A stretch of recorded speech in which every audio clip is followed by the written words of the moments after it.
Hello friends. प्रारंभिक शिक्षा के नवीन प्रयास के अपने लास्ट वीडियो में हमने ऑपरेशन ब्लैक बोर्ड के बारे में पढ़ा। आज हम पढ़ेंगे पी मोस्ट के बारे में कि पी मोस्ट क्या होता है। ठीक है, और आगे चीज़ें देखेंगे क्या क्या टॉपिक हैं आपके। तो पी मोस्ट की फुल फॉर्म होती है programme of mass orientation for school teachers. मतलब इसमें हम स्कूल टीचर्स के बारे में जो प्रोग्राम हमने बनाया था उसके बारे में बात करेंगे और क्या क्या चीज़ें देखेंगे। हिंदी में से कहते हैं सेवारत अध्यापकों का विस्तृत अभिन्यास कार्यक्रम। ठीक है, एनसीईआरटी यानी कि राष्ट्रीय शैक्षिक अनुसंधान और प्रशिक्षण परिषद, एनसीईआरटी नई दिल्ली द्वारा 1986 ईस्वी में यह कार्यक्रम शुरू किया गया था। मतलब जो पी मोस्ट कार्यक्रम है कब शुरू किया गया, तो एनसीईआरटी ने इसे शुरू किया था। कब शुरू किया, तो 1986 में इसे शुरू किया था। और इसका उद्देश्य क्या था, 2019 में इसके बारे में पूछा जा चुका है कि पी मोस्ट का उद्देश्य क्या है। तो इसका उद्देश्य राष्ट्रीय शिक्षा नीति 1986 की मूल संततियों से अवगत कराना था। इसके प्रशिक्षण सामग्री का निर्माण दो भागों में किया गया। पहला प्राथमिक शिक्षकों के लिए और दूसरा माध्यमिक शिक्षकों के लिए। ठीक है, तो इसका उद्देश्य क्या था कि जो राष्ट्रीय शिक्षा नीति 1986 थी उसकी मूल संततियों से अवगत कराना था। और दूसरा क्या था कि इसमें जो टीचर्स थे उनके लिए प्रशिक्षण सामग्री का निर्माण किया गया था। ठीक है, जैसे टीचर्स जो पढ़ाते हैं उन्हें किन किन चीज़ों की ज़रूरत होती है। ठीक है, बच्चों को पढ़ाने में कैसे अपनी बातों को बच्चों को समझा सकते हैं, तो उसके लिए भी सामग्री चाहिए। तो इसमें शिक्षकों की सामग्री के बारे में बात की गई है कि कौन कौन सी प्रशिक्षण सामग्री होती है और उनका निर्माण करना था टीचर्स के लिए। अब ये किस भाग, दो भागों में किया गया। जो प्रशिक्षण सामग्री था इसका निर्माण किया गया दो भागों में किया गया। पहला था जो प्राथमिक टीचर्स थे, प्राइमरी टीचर्स थे उनके लिए, और दूसरा था माध्यमिक टीचर्स के लिए। ठीक है, तो उद्देश्य क्लियर हो गया होगा आपका कि जो राष्ट्रीय शिक्षा नीति 1986 है उसकी मूल संततियों से अवगत कराना, और दूसरा है कि इसमें प्रशिक्षण सामग्री थी टीचर्स के लिए। इनका निर्माण किया दो भागों में, पहला प्राथमिक शिक्षकों के लिए और दूसरा माध्यमिक शिक्षकों के लिए। 1990 में पीमोस्ट को ऑपरेशन ब्लैक बोर्ड में ही परिवर्तित कर दिया गया। पीमोस्ट कार्यक्रम के अंतर्गत शिक्षकों हेतु अभिन्यास कार्यक्रम की रूपरेखा प्रस्तुत की गई जो निम्नलिखित है। मतलब क्या हुआ, आपको पता 1986 में जो राष्ट्रीय शिक्षा नीति थी 1986 उसमें इसकी बात की गई, वहाँ से इसकी शुरुआत हुई। और 1990 तक आते हुए हमने क्या किया, इसे पीमोस्ट को ऑपरेशन जो ब्लैक बोर्ड हमने पढ़ा उसी के अंदर परिवर्तित कर दिया गया। ठीक है, पीमोस्ट को उसी में शामिल कर दिया ऑपरेशन ब्लैक बोर्ड के अंदर। ठीक है, अब क्या होगा, जो पीमोस्ट कार्यक्रम है वो ऑपरेशन ब्लैक बोर्ड के अंदर आएगा। मतलब इसमें जितनी भी चीज़ें हैं जो सामग्री का हम निर्माण कर रहे थे टीचर्स के लिए, वो सारा किसके अंतर्गत आ जाएगा, ऑपरेशन ब्लैक बोर्ड के अंतर्गत आ जाएगा। और 2017 में पूछा गया कि पीमोस्ट कार्यक्रम के अंतर्गत जो शिक्षक हैं हेतु अभिन्यास कार्यक्रम की रूपरेखा प्रस्तुत की गई थी जो निम्नलिखित है। अब देख लेते क्या चीज़ें हैं इसमें, क्या रूपरेखा थी उसकी। तो सेम चीज़ें हैं जैसे ऑपरेशन ब्लैक बोर्ड की अपने विशेषताएं लिखी थी, वही चीज़ें पॉइंट्स इसमें भी आ जाएंगे। तो पहला था क्यों इसे शुरू किया गया था पीमोस्ट कार्यक्रम को, तो विद्यालय और कक्षाओं को आकर्षक बनाने पर बल दिया गया इसमें। ठीक है, दूसरा है छात्र केंद्रित शिक्षा पर बल दिया गया, क्योंकि जो सामग्री बनाई जा रही है टीचर्स के लिए, ठीक है, टीचर्स बच्चों पर ही ध्यान देंगे ना। ठीक है, तो छात्र केंद्रित शिक्षा पर बल देने के लिए हमने उन सामग्री का निर्माण किया। तीसरा है कि छात्र केंद्रित शिक्षा द्वारा शिक्षा की गुणवत्ता में सुधार पर बल दिया। विद्यालय के प्रभावी रूप से कार्य करने के लिए भवन, प्रशिक्षण सामग्री आदि सुविधाओं का उल्लेख किया गया। ठीक है, फिफ्थ पॉइंट है कि पीमोस्ट कार्यक्रम में विद्यालयों के शिक्षकों के विस्तृत प्रशिक्षण की व्यवस्था की गई। इसमें पीमोस्ट कार्यक्रम का सबसे इंपॉर्टेंट पॉइंट यही है कि इसमें जो टीचर्स थे उनके प्रशिक्षण की व्यवस्था की गई। ठीक है, अगर आपको टीचर्स को ट्रेनिंग नहीं दी जाएगी, जैसे हम लोग, आपको पता है कि जो डीएलएड आप लोग कर रहे हैं तो आपको ट्रेनिंग दी जाती है। ठीक है, आपकी टीचिंग लगती है, मतलब आप डीएलएड करेंगे तो कम से कम 4 बार आपकी टीचिंग लगेगी। तो वैसे ही इसमें भी है। ठीक है, इसमें क्या किया हमने, शिक्षकों की प्रशिक्षण की व्यवस्था की कि अगर टीचर्स खुद ट्रेन नहीं होंगे तो वो बच्चों को उतने अच्छे से नहीं पढ़ा पाएंगे। इसमें टीचर्स को सिखाया जाता था कि कैसे आपको जो सामग्री है उसका यूज़ करना है, कैसे बच्चों को आप प्रभावी ढंग से पढ़ा सकते हैं, कई चीज़ें थी। ठीक है, तो पीमोस्ट कार्यक्रम में हमने क्या किया था, जो टीचर्स थे विद्यालय के उनके लिए विस्तृत प्रशिक्षण की कार्यक्रम की व्यवस्था की थी हमने। ठीक है, तो ये पॉइंट्स हैं, इन्हें याद कर लेना पॉइंट्स को। और देख लेते हैं, अब हम पढ़ेंगे एसओपीटी। ठीक है, अभी हमने पीमोस्ट पढ़ा, अब हम पढ़ेंगे एसओपीटी। ठीक है, एसओपीटी की फुल फॉर्म है special orientation programme for teachers. ये भी एक प्रोग्राम है, और किसके लिए है, तो ये प्राइमरी टीचर्स के लिए एक प्रोग्राम है। ठीक है, special orientation programme for primary teacher इसकी फुल फॉर्म है। प्राइमरी इसमें नहीं लिखा, प्राइमरी लिख लेना। हिंदी में से कहते हैं प्राथमिक शिक्षकों का विशेष अनुस्थापन कार्यक्रम। 2019 में क्वेश्चन पूछ चुका है इसके बारे में, 2016 में पूछ चुका है। इनकी फुल फॉर्म भी पूछता है, इसलिए फुल फॉर्म अच्छे से याद कर लेना इन दोनों की। तो एसओपीटी जो प्रोग्राम है इसका आरंभ हुआ था 1993-94 ईस्वी से। इस कार्यक्रम का मुख्य उद्देश्य देश भर में प्रति वर्ष 4.5 लाख प्राथमिक शिक्षकों को प्रशिक्षण प्रदान करना था। ठीक है, तो इसकी शुरुआत कब हुई? तो 1993-94 में इसकी शुरुआत हुई थी और इसका जो मुख्य उद्देश्य था वो था कि प्रतिवर्ष, ठीक है, एक साल में कम से कम 4.5 लाख प्राथमिक शिक्षकों को इन्हें प्रशिक्षण देना था। ठीक है, उन्हें ट्रेनिंग करवानी थी। तो इसका मुख्य उद्देश्य भी आपको क्लियर हो गया। स्टार्ट कब हुआ? तो 1993-94 में ये स्टार्ट हुआ था। इसके मुख्य उद्देश्य क्या है या हम लक्ष्य कह सकते हैं इनके उद्देश्यों को। ठीक है, 2016 में और 19 में ये क्वेश्चन पूछा जा चुका है। तो ऑपरेशन ब्लैक बोर्ड के अंतर्गत प्राथमिक विद्यालयों में दी जाने वाली सामग्री का उपयोग करने की दक्षता विकसित करना। ठीक है, तो इसमें भी सेम वही चीज़ है। इसमें हम प्राइमरी टीचर्स पे फोकस कर रहे हैं, उसमें सभी टीचर्स पे फोकस कर रहे थे। ठीक है, इतना याद रखना, इसमें हम प्राइमरी टीचर्स पे फोकस कर रहे हैं। तो इसमें यह था कि ऑपरेशन ब्लैक बोर्ड के अंतर्गत जो भी सामग्री दी जाती है प्राथमिक विद्यालयों को, उन सामग्री को कैसे यूज़ करना है, इसकी दक्षता को विकसित करना था प्राइमरी टीचर्स में।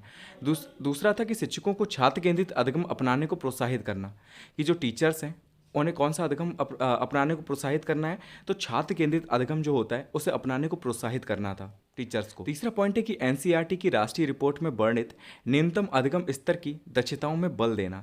ठीक है, तो न्यूनतम अधिगम स्तर एक चीज़ होती है, ठीक है, उसमें बल देना था एनसीईआरटी की जो रिपोर्ट थी।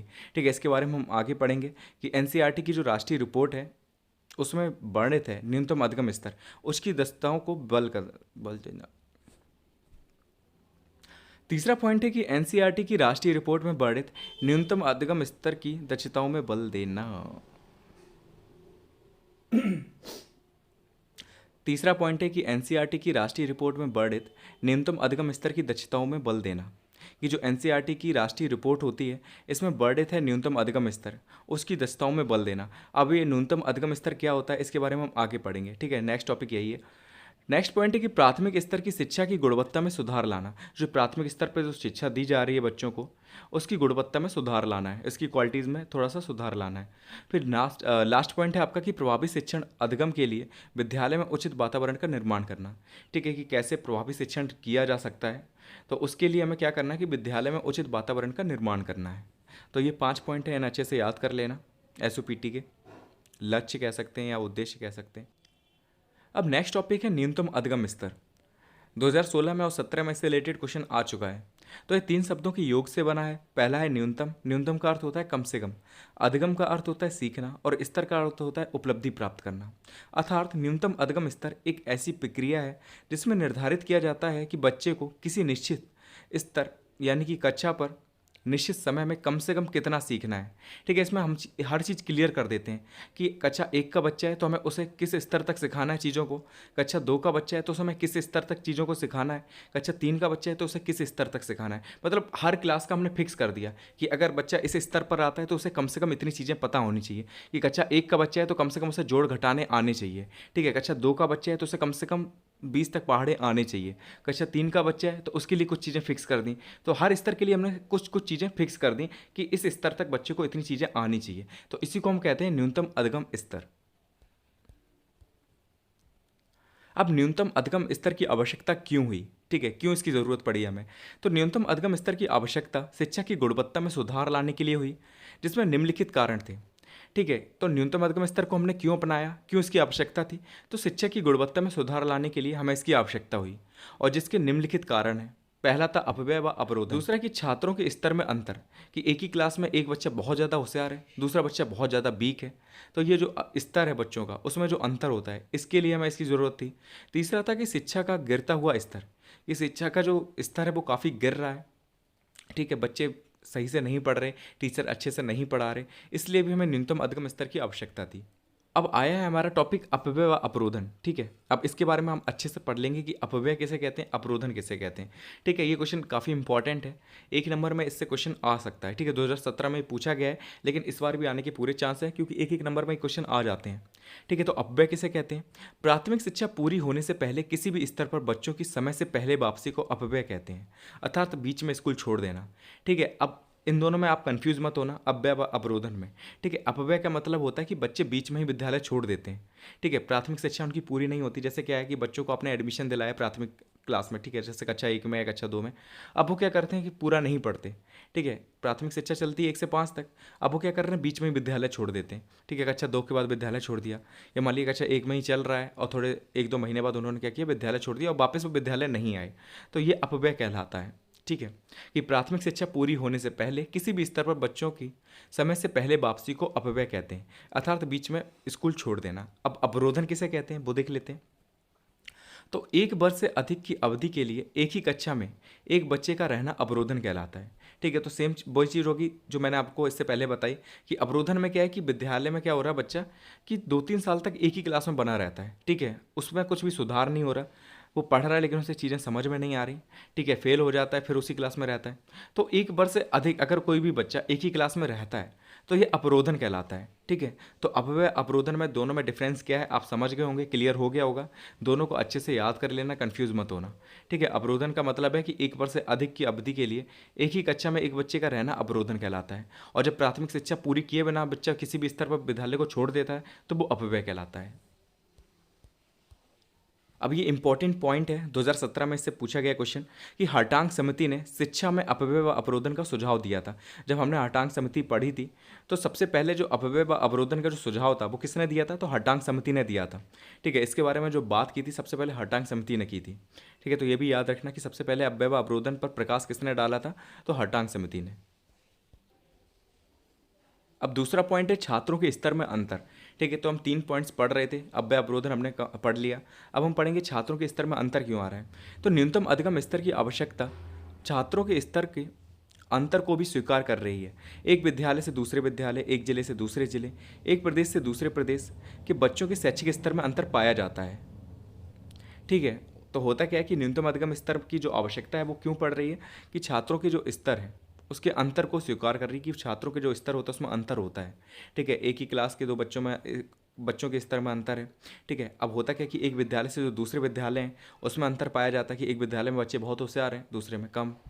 एक ज़िले में बहुत बच्चे होशियार हैं, दूसरे ज़िले का इतना परफॉर्मेंस अच्छा नहीं जा रहा है। एक प्रदेश में बच्चे बहुत होशियार हैं, शिक्षा पे बहुत ज़्यादा फोकस कर रहे हैं, लेकिन दूसरे स्तर में बच्चे इतने अच्छे नहीं हैं। ठीक है, तो ये शैक्षिक स्तर अंतर जो होता है वो पाया जाता है। इसलिए जिस प्रकार शैक्षिक अवसरों में समानता का अधिकार है वैसे ही शिक्षा के न्यूनतम अधिगम स्तर में भी समानता होनी चाहिए। ठीक है, तो अब हमने क्या किया यहाँ पर, हर स्तर पर जो न्यूनतम अधिगम स्तर है इसे फिक्स कर दिया कि इस स्तर पर हमें बच्चों को इतनी चीज़ें सिखानी है और बच्चों को इतनी चीज़ें आनी चाहिए। इससे क्या होगा कि जो शैक्षिक समानता है वो भी बनी रहेगी। ऐसा नहीं होगा कि दिल्ली का बच्चा बहुत ज़्यादा होशियार हो रहा है कक्षा 1 का, ठीक है, यूपी का बच्चा इतना होशियार नहीं हो रहा है। तो इसलिए हमें न्यूनतम अधिगम स्तर की आवश्यकता थी कि एक ज़िले से दूसरे ज़िले में इतना अंतर ना पाया जाए बच्चों की शैक्षिक गुणवत्ता में, या एक प्रदेश से दूसरे प्रदेश में जो बच्चे हैं उनके जो शैक्षिक स्तर है उसमें इतना अंतर ना पाया जाए, इसलिए हमें इसकी ज़रूरत थी। तीसरा है शिक्षा का गिरता हुआ स्तर। ठीक है, तो शिक्षा का गिरता हुआ स्तर तीसरा पॉइंट इसमें क्या है कि शिक्षा के गिरते हुए स्तर में सुधार के लिए यह आवश्यक है कि किस स्तर पर किन उद्देश्यों को कैसे प्राप्त करना है, इसलिए न्यूनतम अधिगम स्तर आवश्यक है। ठीक है, कि आप देख रहे हैं कि शिक्षा का जो स्तर है वो काफ़ी गिरता हुआ जा रहा है। ठीक है, काफ़ी गिर रहा है, तो किस स्तर पर किन उद्देश्यों को प्राप्त करना है और कैसे प्राप्त करना है, इसलिए न्यूनतम अधिगम स्तर की आवश्यकता है। तो ये टॉपिक आपका यहीं पर कंप्लीट होता है। 2 टॉपिक हैं, इंपॉर्टेंट टॉपिक हैं, अच्छे से याद कर लेना, समझ लेना। अब हम मिलेंगे नेक्स्ट वीडियो में नेक्स्ट टॉपिक के साथ। Thank you so much for watching this video.